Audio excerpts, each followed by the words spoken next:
নমস্কার বন্ধুরা, আমরা মাঘী পূর্ণিমাতে ফুল্লরা মায়ের মন্দিরে গেছিলাম।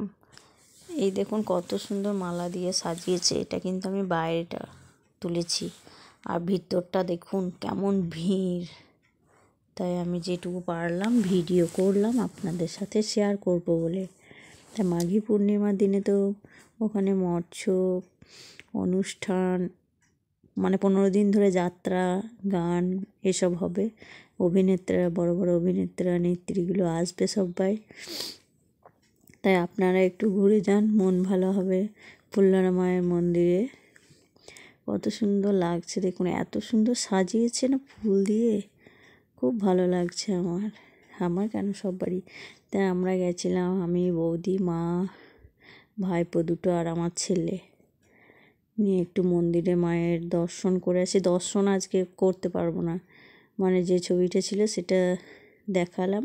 এই দেখুন বাউল গান হচ্ছে, আর আমরা এখন মায়ের মন্দিরে যাচ্ছি। মন্দিরের দিকে বাইরে থেকে যেমন করে কষ্ট করে একটা ছবি তুললাম, তাই এখন তো পুজো দিতে পারবো না, মানে অন্য দিন আবার পুজো দেওয়া যাবে। একদিন মেলা আসবো, সেদিন সব শেয়ার করব মেলা দেখতে এসে। তাই দেখুন আমি ভালো করে ভিডিওটা করতেও পারছিলাম না, এত লোকের ভিড়, মনে হচ্ছে ফোনটাই আমার পড়ে যাবে। তাই আমি একটু সিঁদুরে টিপ নেবো গিয়ে, আর দক্ষিণা দিয়ে প্রণাম করে চলে আসবো। তাই জুতোগুলো কোথায় খুলবো আর খুঁজেই পাচ্ছি না। তাই যাই হোক, এখানে একটু জুতোগুলো রেখে দিলাম। আর জুতোতেও একটা ওখানে ফেলে দিচ্ছে, একটা এখানে ফেলে দিচ্ছে, এত লোকের ভিড় তো সেটা তো দেবেই। তাই আমি এবার ভিতরে ঢুকছি। কত সুন্দর লাগছে তাই না মা ফুল্লরা। তাই আমি ঠাকুরমশাইকে, বাইরে ছিল, বললাম একটা কপালে আমার টিপ দিয়ে দিন, আর একটু বেলপাতাতে লাগিয়ে দেবেন, সবাইকে ওখানে গিয়ে দেবো। তাই আমার ছেলেকে বললাম দক্ষিণাটা দিয়ে দাও, আর তুমি একটা কপালে নাও, আর নিয়ে চলো বেলপাতাতে লাগিয়ে মামিমাদেরকে, ভাইপোকে সবাইকে দেবো। তাই আমার ছেলে নিয়ে নিল পুরোহিত মশাইয়ের কাছ থেকে। আর এই দেখুন ঠাকুরের মন্দিরটা কেমনভাবে সাজিয়েছে, খুব ভালো লাগছে দেখে, মনটা ভরে গেল। আর লাইন, এত লাইন পড়েছে না, গোটা বাউন্ডারিটা মিলে লাইন, মানে ভিড়ে ঠেলাঠেলি করে মারামারি করে কি আজকে আর পুজো দিতে পারবো আমরা? ছেলেপেলে নিয়ে গেছি, তাই অন্যদিন দেবো। আজকে যাই, আজকে ভোগ খাবো। কিন্তু এখানে আজকে মানে এক এক জায়গায় আগ্রা বসে, তো নিয়ে প্রচুর ভিড়ও হয়, আবার লোকজন সবাই প্রসাদ পাবে।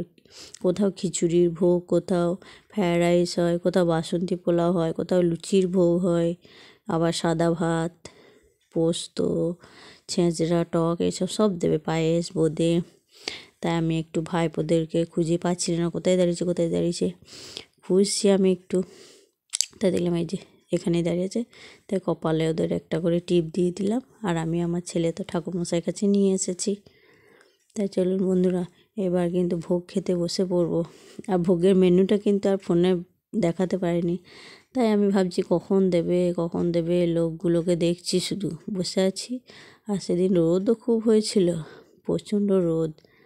তাই আমি একটু ভাবছি যে এত লোক, প্রসাদ কি পাবো? তাই খাওয়া দাওয়া করে এবার বাড়ি চলে এলাম। টোটোতে গেছিলাম, কিন্তু টোটোটা আমাদের আসতে দেরি করেছিল বলে আমরা হাঁটতে বাস স্ট্যান্ড কিন্তু চলে এলাম। আমি, আমার ছেলে, মা, আর ভাইপো, বৌদি, দাদা, ওরা সব কিন্তু গাড়িতে চলে এসেছিল। তাই আমি আবার মায়ের সাথে দেখা করে ইন্দাসে মার বাড়িতে এবার আমি শ্বশুরবাড়ি চলে আসছি টোটো করে, আমি আর আমার ছেলে।